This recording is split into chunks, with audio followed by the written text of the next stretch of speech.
Hello everyone and welcome to Let's Play The Legend of Zelda. On the last episode, we basically got the flute out of level 5, and I'm not going to complete level 5 just yet because, well, I can't.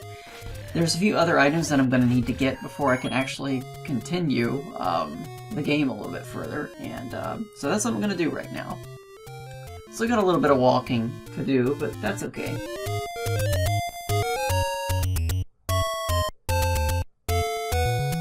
We can't really take any shortcuts right now, but we will soon enough. Soon enough, we'll be able to take some shortcuts. I know I'm not going to take care of level 1 just yet. I'm going to wait.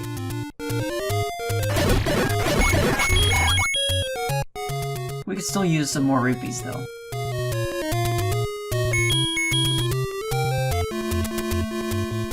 I'm not sure why I switched the candle there, but I did. Oh, I know why. Because of this. You might as well get it now. And don't worry if this isn't the cheapest place to get it, because, well, yeah. Money's not difficult to come by in this game, so you don't really have to get this stuff at the cheapest price you can find it. Or at least I don't think so.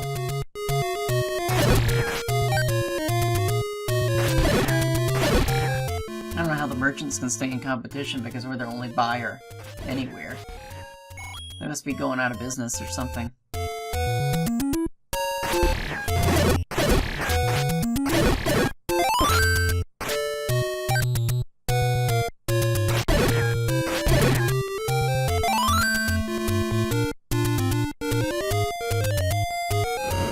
There's also something else over here, by the way. Since we just spent a whole lot of money on something, we might as well get our money back.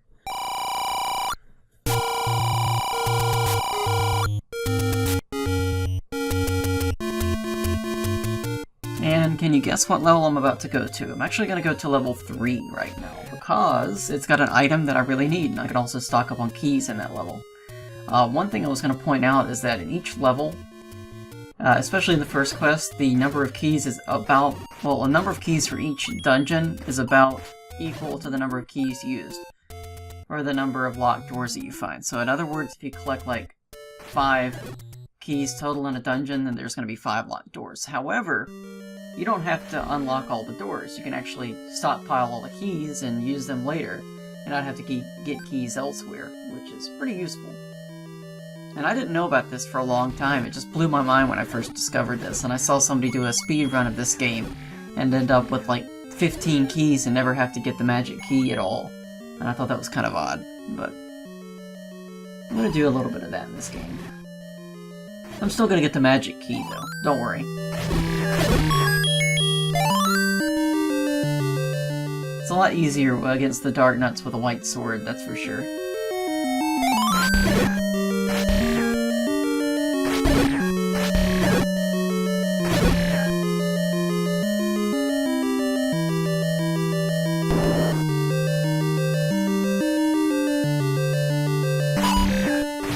That's one thing I like about this game, is you can play it normally. You play all the dungeons in order, but you really don't have to.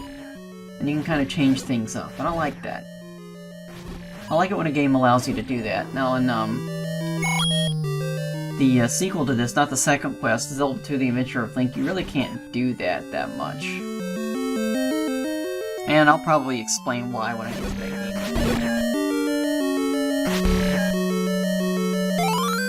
This is what we came in for, the raft.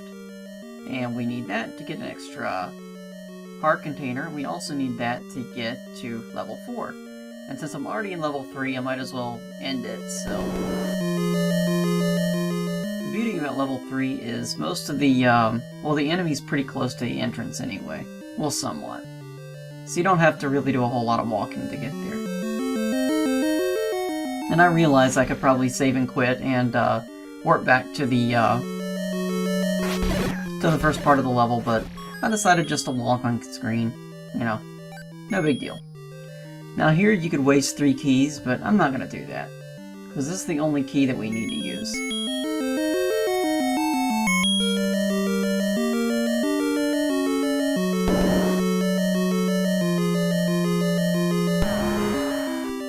get the map in most of the levels, so you can at least see that. Now the compass is going to be somewhat incidental. If I don't get the compass, then, you know, don't sue me for that, but that's, you know, the way it's going to be.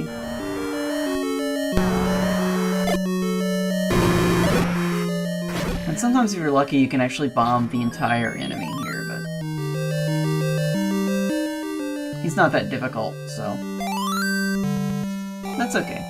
Anyways, that takes care of level 3, so can you guess what level we're going to go to next? Well, we've already got the raft, so is there a level in the first quest that requires the raft to get to? Yes, there is. And we're going to go there.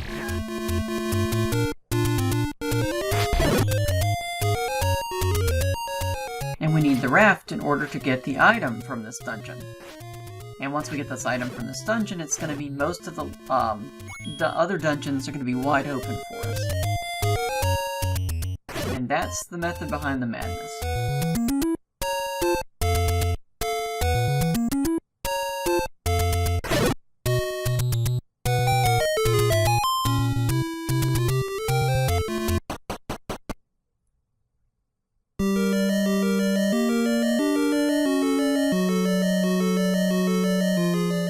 So now it's level 4.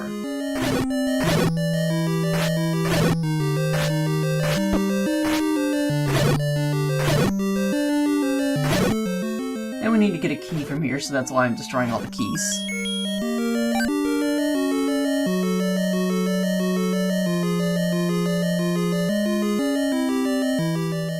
Go up here. And yes, we're going to be stockpiling on keys. Yeah, keys, get it? I made a pun. Anyway.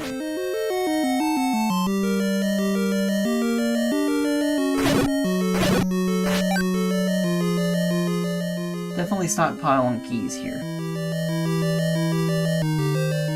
It's kind of funny, the keys are guarding a key. Keys are guarding keys, get it? I don't know.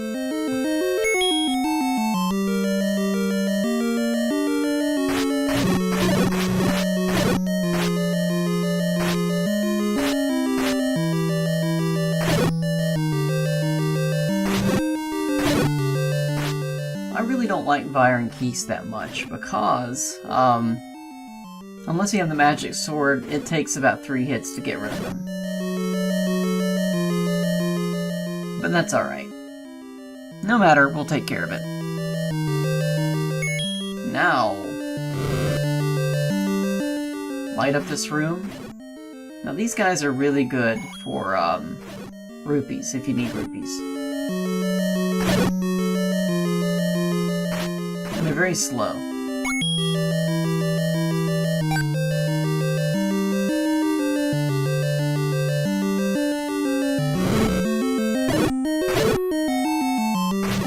I always thought these enemies were kind of odd. The virus just hopping around. I don't know if they're flapping around or what, but they look strange to me. I always thought this was kind of weird too, these rooms that have the initials NSU, or if that was just a design they made up, because this game was made up in Japan. So I don't know if NSU is some guy's name, or if that was just a pattern they wanted to create in the floor. And now we get to face like-likes. First time we get to see like-likes. I always thought these guys are like pancakes or something. Well, they do look like pancakes. And I'm not the only one that thought this. Come to find out. And here's what we came in here for. The ladder. Of course, there's one other item that we do need for another dungeon. We'll get that soon enough. The ladder's worth getting, because it'll enable us to finish just about every level. Almost every level. Of course, with the ladder, we can take a few shortcuts, too. And we can also hide from enemies as well, if we're on the ladder. Well, some of the enemies. Some enemies later, well, you can't run and hide from them, unfortunately.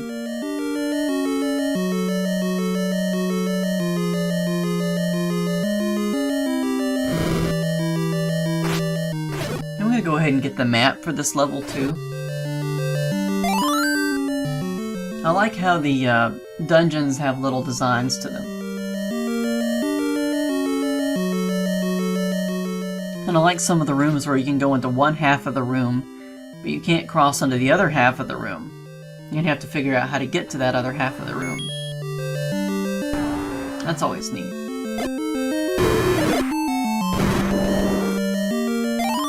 And I'm trying to think I'm going to do Zelda 2: The Adventure of Link. I'm actually going to think about doing something a little unorthodox. But I'm not sure yet. You'll see. And don't forget to bomb the wall here so you don't have to waste a key.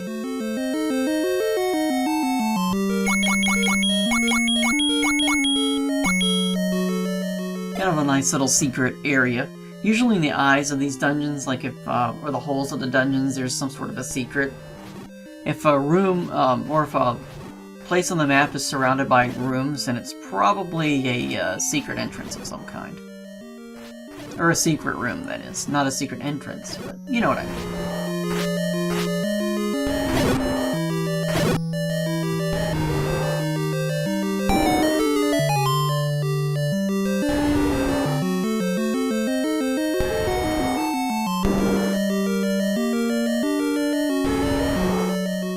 Now we get to face two-headed Gleeok. And of course fire doesn't do anything to them. We're shuttered in the room, so we have to defeat him, or die. I don't know why I had difficulty with Gleeok there, but anyway, it made for something interesting. It's probably because I don't have a blue ring on, and he's really damaging me, but that takes care of map 4. So, what level are we going to go visit next? Well, we'll find out. And I like how at the end of each level, it restores your life. So really, all the damage you take at the and the boss enemy doesn't mean much as long as you survive it.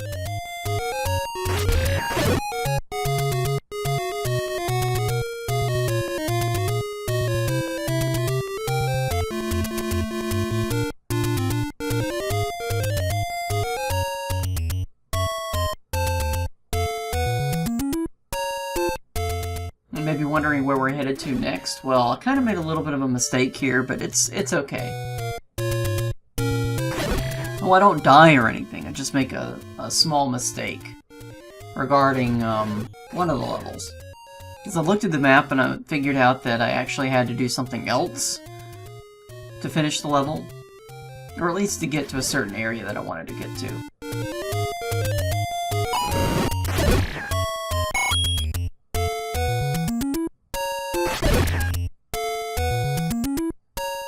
I mean, I will be tackling level 8 early, but I won't be finishing it just yet.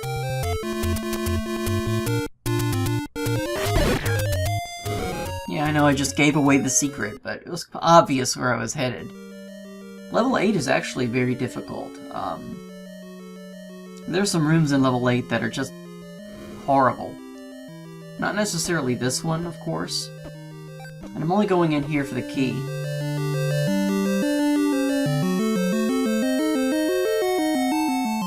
But mainly because of, there are rooms in level 8 that have dark nuts in them, blue dark nuts, and they spit out fireballs at you. And if I'm not getting the magic shield, well, yeah, it's going to be an interesting challenge, to say the least. You'll also notice the Manji, I think this is called a Manji, actually has a flying pattern that's very similar to the keys. So they recycled that, definitely. The enemy patterns are generally the same with all of the enemies, like the Gibdos and the Dart Nuts. But of course the Gibdos are going to bounce back quite a bit. The Dart Nuts have no recoil. Well, sometimes the Gibdos do. This room is pretty difficult because of the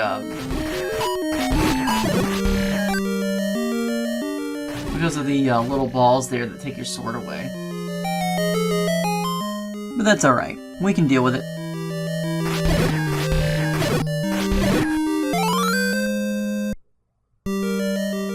It's not a problem. We can take care of it. I mean, if you got a problem, I'll solve it. Check out the hooks on my DJ revolves it. Yeah, I don't know. Yeah, I'm just being silly. But at this point, I looked at the map and I kind of realized that I couldn't get to the magic key at this point. So I figured I might as well just abort this level and move along. So I did. And the magic book is really kind of worthless without the magic rod. But I just got it out of the way. And plus I'm up to 4 keys now, so that's gonna help. And level 2, I don't know why I went that way, but level 2 is right near the entrance to level 8. So I figured I might as well take care of level 2. Level 2 is easy peasy. But anyways, that wraps up this episode, so thank you so much for watching, and have a wonderful day. Goodbye.